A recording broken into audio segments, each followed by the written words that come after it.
We are continuing to study together the commands of Christ. We're up to number 16. And just a fair warning, we're looking at the 50 commands of Christ, so we're going to be in this study for a while. But it just keeps getting better for me. And so I hope that as we come across some of these scriptures that you have maybe heard for a long time, that you hear it with fresh ears, and you hear it with a way you're saying, God, speak to me in this. We want you to be encouraged in that. So if you have your Bibles, go ahead and turn back to Matthew 7, verse 6, which, as Rick said, is sort of the end of this passage. I'm not going to read it again, but I want you to have it before you and even just sort of meditate on it as we go together in this study to hear what God will teach us from it. The crowd that had gathered to hear Jesus' Sermon on the Mount, which is this passage is a part of, they were made up of a lot of different people who were there for a lot of different reasons. The nature of a crowd is that, right? You get all kinds of people who form it. And this one that was following Jesus, we're told, was a large crowd, bigger than they were used to. Luke revealed at the end of chapter 4 that Jesus had been going out through the Galilee region. He'd been teaching in their synagogues. He'd been proclaiming in those synagogues the gospel, the good news of the kingdom. And he had also been healing every kind of disease and sickness. That's in 4:21. News began to spread through the whole region of what Jesus was teaching and what he was doing. And when people heard about this, they got a sense of hope that maybe God was doing something that would actually impact their lives in a positive ways. And so they came from all over when word got to them. We're told that they came from the Galilee region and the Decapolis region and Syria, from Jerusalem and Judea, from the other side of the Jordan. Luke tells us that some of those who came brought with them those who were, and these are his words in 4:24, suffering with various diseases and with pain, with demoniacs and with epilepsy and with paralytics. And when they brought them to Jesus, it says he healed them. They came with expectation. They came with hope. What Jesus did and said created this idea that God was on the move and God cared for them. He was a God who was keeping his promises. That's the sort of news that travels fast among dispirited people who have been under the thumb of an invading force. Which meant that more and more people were coming with hopes, coming that they might find that God is working through this person, Jesus, in a new way that they hadn't experienced. Luke tells us that when Jesus sees the crowd, this is 5:1, that he goes up onto a mountain. He tries to get away. And he sits down. And when he does, his disciples come to him and he begins to teach them. Some have suggested that Jesus took his disciples up on the mountain to get away from the crowds so that he could just teach his disciples. But the crowd comes anyways. They're not just put off. They follow, and so they're there too, listening, you might say overhearing what Jesus teaches his disciples.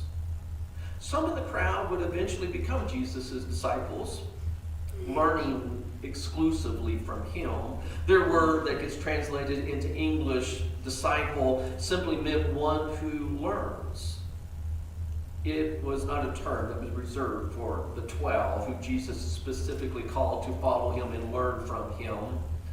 But it was just used to describe anyone who was dedicated to following only Jesus, learning only from him. Of course, there were other teachers that had their own disciples, but these were those who would describe themselves as the disciples of Jesus. They were learning from Jesus. You might ask yourself who it is that you are really learning from in your life. Who do you turn to? Where do you get your information? Where do you understand things from? Is it really Jesus, or are you really looking to some other source? There would have also been in this crowd some what I'm calling Pharisaic Jewish leaders. Pharisaic, meaning that's the sort of the group that they represented in being the Jewish leaders of their communities and their nation. And they were offended by what they were hearing Jesus teach his disciples. They were not there. They were drawn. They were there, part of this crowd too. But they were not there to learn from Jesus. They were not there to gain wisdom from his teachings. They were not there for insight or inspiration.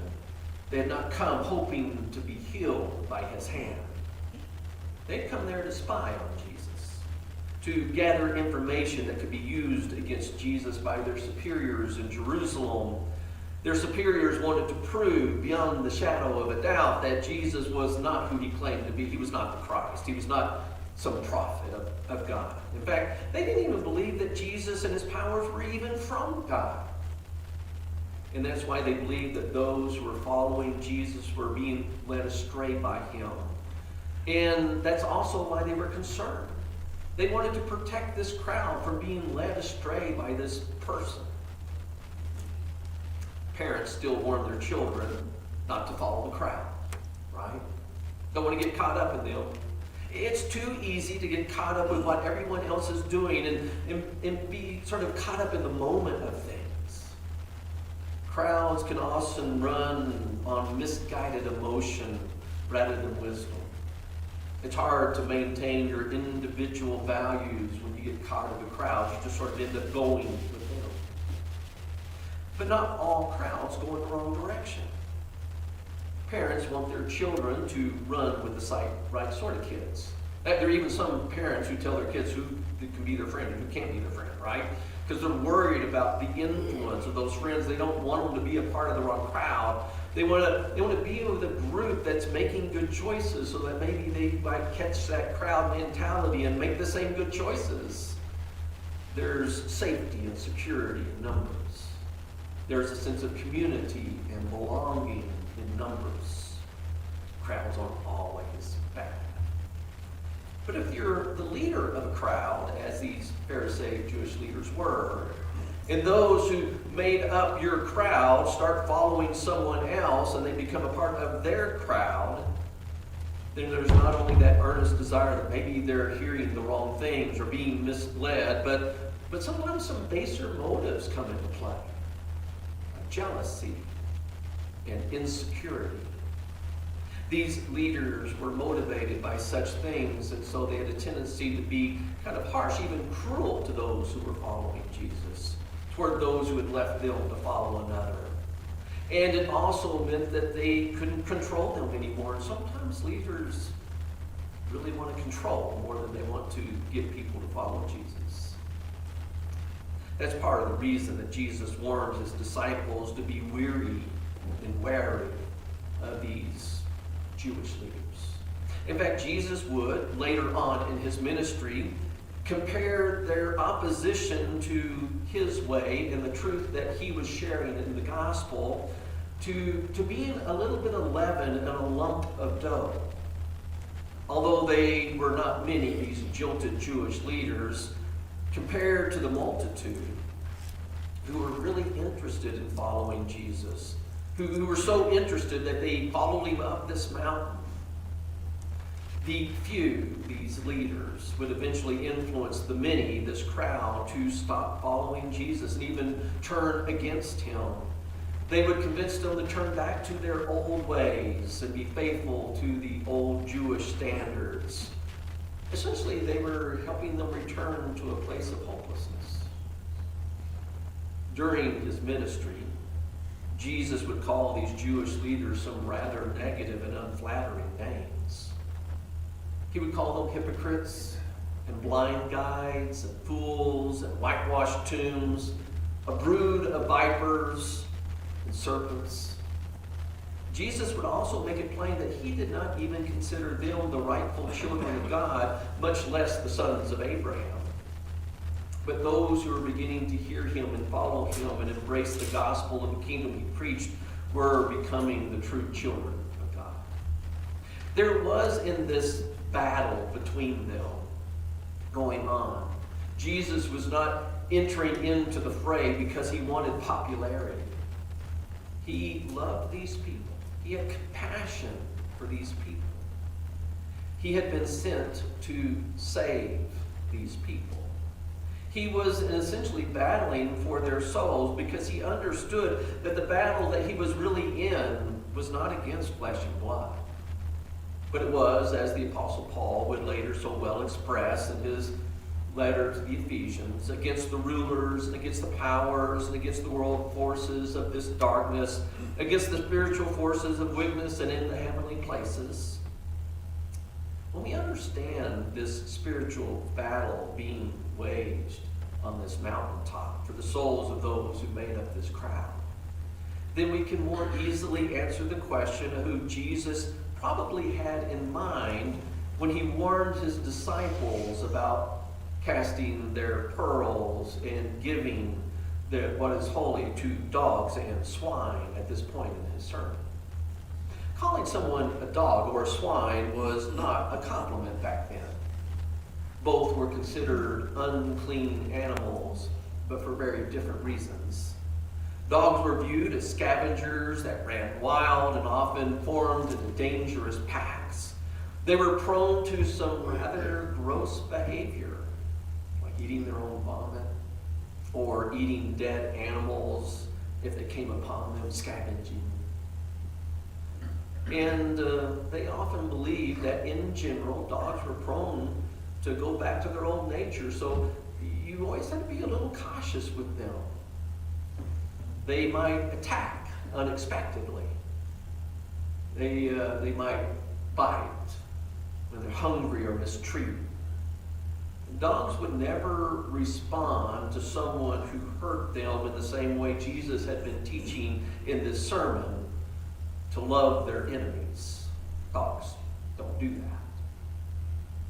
While we have a positive view of dogs today, they did not. But there was that one Canaanite woman, right, who begged Jesus to heal her demon-possessed daughter. She came with hope to Jesus. And at first, Jesus refuses her, saying that he had been sent to the lost sheep of Israel, and she wasn't a part of that. But she pleads with Jesus, arguing that even the dogs feed on the crumbs that fall from their master's table. And Jesus is so moved by her great faith that he relents. And it says, in that very moment, her daughter is healed immediately. It's in Matthew 15:21. So not all dogs were considered bad. They did not end up under their master's table if they were all so terrible. But in general, they were seen as not good. When you call someone a dog, it was not a compliment. And most of us understand that eating pork has its health risks. You have to be careful, which is why it's listed in the dietary laws that show up in the Old Testament about them being unclean. That's found in Leviticus, the 11th chapter, and Deuteronomy, the 14th chapter. And so in those laws, there's this sort of complete avoidance of swine as food. It was more of a better safe than sorry approach. Don't want you getting sick. Don't want you having the health problems that can happen if you don't take all the precautions that you need to take. And there are, even today, precautions that have to be taken when you eat that food. Often it's done for us so we don't think about it. However, the Gentiles who lived near the Jewish communities often raised swine as their food source. And they often used those animals in their sacrifices at their pagan temples, which were made to the idols that they had resurrected. And so this was another association of pigs with false worship that they used when they spoke of someone being a swine, someone who was caught up in that kind of lifestyle. Calling someone a swine back then was an insult. In some ways, what Jesus did seems to go against another of his commands. Not calling your brother Raka the fool. But there are some distinctions between these two commands. One is against warning someone against another person by revealing their true identity and motives, and the others is about discouraging a brother by falsely saying that they would never understand the right way to live.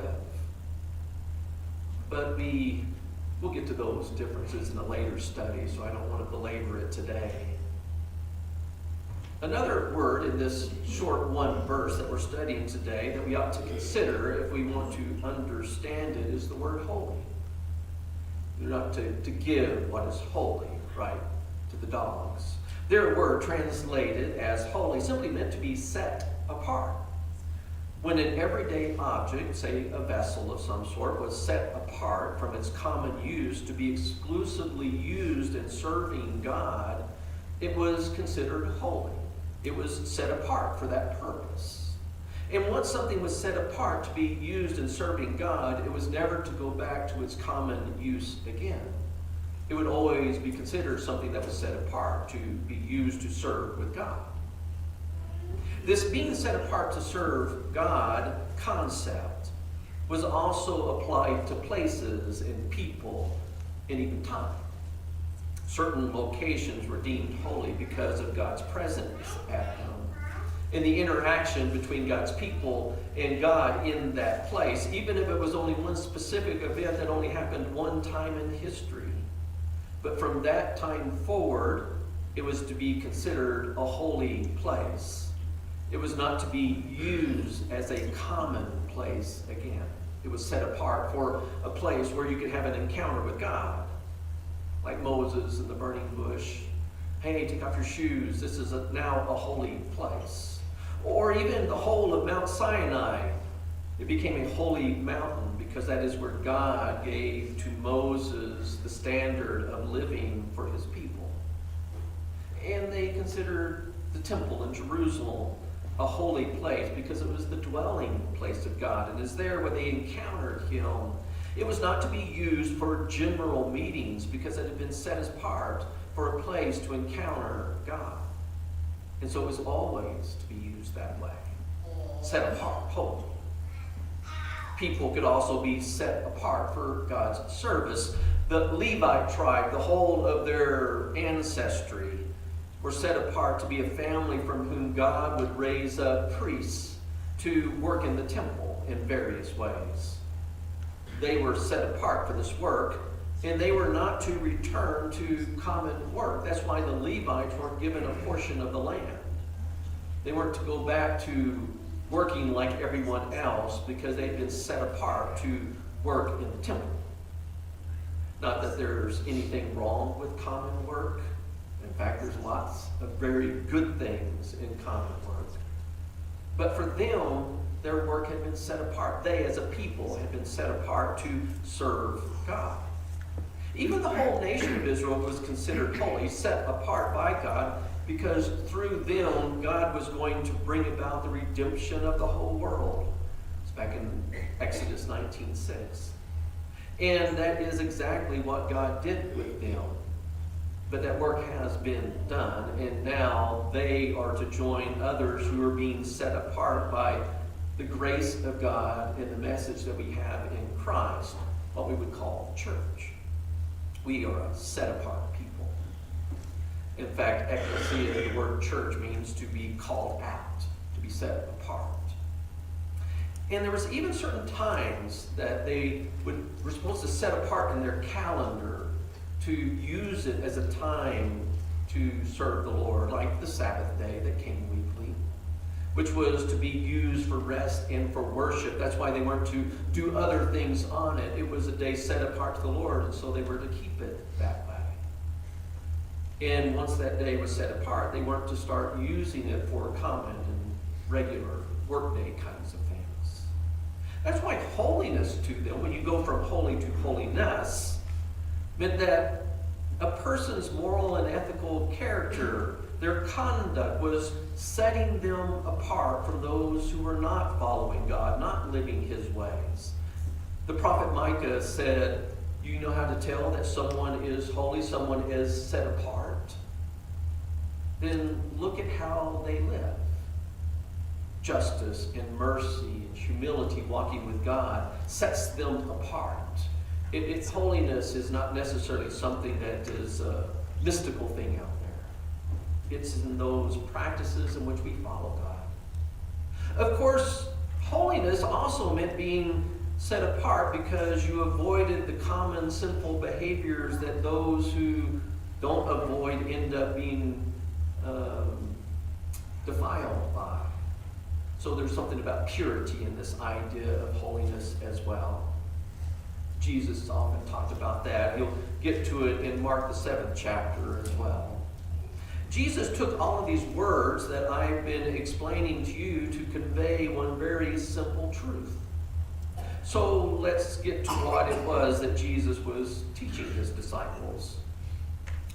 If you gave a dog something that was set apart to serve God, as I mentioned earlier, they would not use it as it was intended to be used by the dog. While a dog can be an excellent example of what it means to serve and please a master, and it is, they're not capable of having the concept of a God or setting apart things for special service. Can you imagine trying to teach a dog how to tithe? Okay, we're going to put your food in the bowl here, and a tenth of it is going to go to God's service. So you do that, dog. You can imagine what's going to happen, right? It's just going to dig in like the dog, because that's what it is. It doesn't understand those concepts. God doesn't require it of a dog because it's a dog. But he requires it of people because we are different. And we can understand what it means to set apart things in order to use them in our service of God. Same thing could be said of the swine. They can't value an object like pearls, which are set apart to be used in a special way in our lives because of their value to us. Animals can't value things like that. You toss a string of pearls into a pigsty, and they aren't going to say, I've been waiting for these. Let me put them on. They are not going to say, man, I want to get out of this pigsty, like you know, that poor prodigal son who's out there feeding them, and the slop of the pig looks so good. I just need to get home. You know, they don't look at the pearls and say, man, I can go sell these now and get some real food, you know.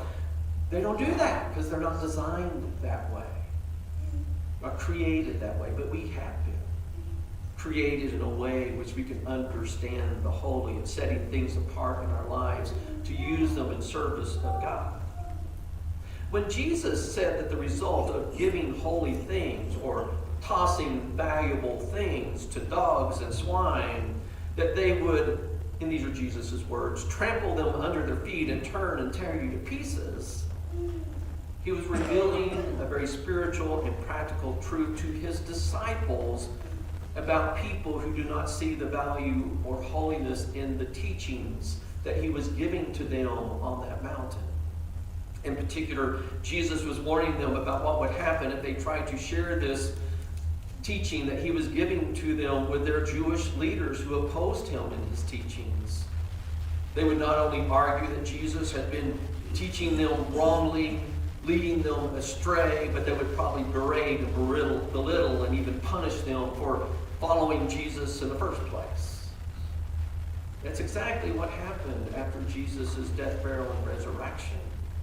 These Jewish leaders began to hunt down the followers of Jesus, persecuting them and many times putting them to death because they wouldn't turn back to the old ways. There has been and there always will be pressure from the world. Those who do not recognize the holy or the value in Jesus, who he was and what he taught, they will always have that pressure to have us toss it aside, to trample it down. And this really is, and ultimately, a spiritual battle that's always going on with us. So we do need to be, as Paul said in Ephesians 6, prepared for it, putting on that full armor of God so that we can stand our ground against those who don't see the holy in Jesus. There are even religious experts who will try to lead you astray, and you may not realize it when you come to what Jesus was teaching here. They will say, well, you know, I know you want to understand this better, but But this Sermon on the Mount, it was just too idealistic. They'll argue that Jesus didn't really expect his followers to live by this standard. They'll argue that it's more like the Sermon on the Mount is more like the law of Moses. It's supposed to operate the same way in our lives. It's just there to show us our failures and show us that we can't live for the Lord, to show us that we're a lawbreaker and that we're guilty and that we're in need of God's grace. And it shows us that we'll never be good enough because the punishment for those sins will always be present. We'll need his forgiveness and we'll need his grace on that day of judgment. Well, our guilt is real for breaking the law. We need the forgiveness that Jesus secured on the cross for us and through the power of his resurrection. Jesus was not in this sermon trying to show us that it's impossible for us to live God's way. People who teach it that way sort of put you off from following Jesus. Jesus was doing the exact opposite. He was saying, you've heard it this way, but God calls you to a way of living that sets you apart from the rest of the world. When the rest of the world hates, I want you to love. He was showing them a way to fulfill the spirit of the law, to love your neighbor as yourself, and to love God with your heart, soul, mind, and strength. That's what we see in his teachings here. And when people say you can't do it, they're like those swine who are trampling it down. And yes, Jesus' disciples, those who are set free from sin's hold on them, who are filled by his Spirit, can follow the commands that he's given us. It's not out of our reach. It's not an impossibility. But I'll tell you, I hear a lot of people in the church who say, well, I'm just a sinner. I know God says that, but I can't do that. God would not say, my people live this way if it's an impossibility. That's just another way to trample down what God has taught.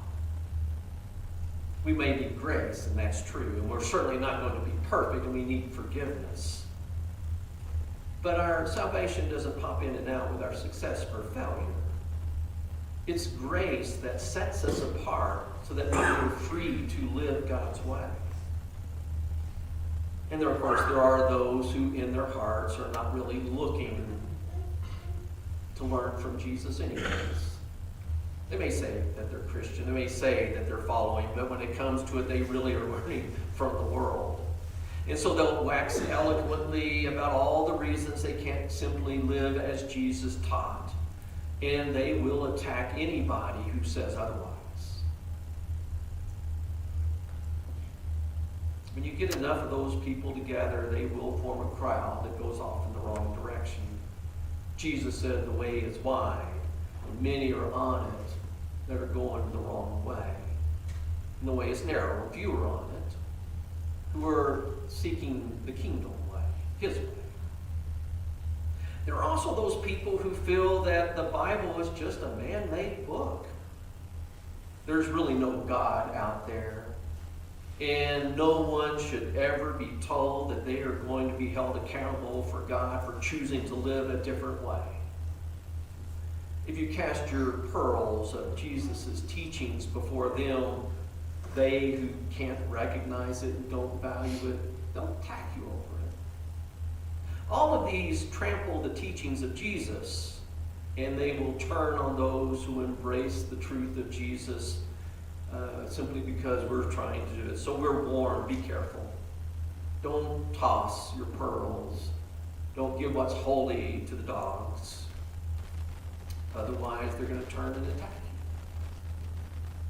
you. Swine and dogs like to be thrown what they want. Something that gives them that immediate satisfaction. And when they are expecting something good that they can meet their base needs with, and you give them something that they can't recognize and they can't value, they will not be happy with you. I'm going to ask our music team to start making their way forward. Not everyone in Jesus' crowd would have grasped everything right off the bat.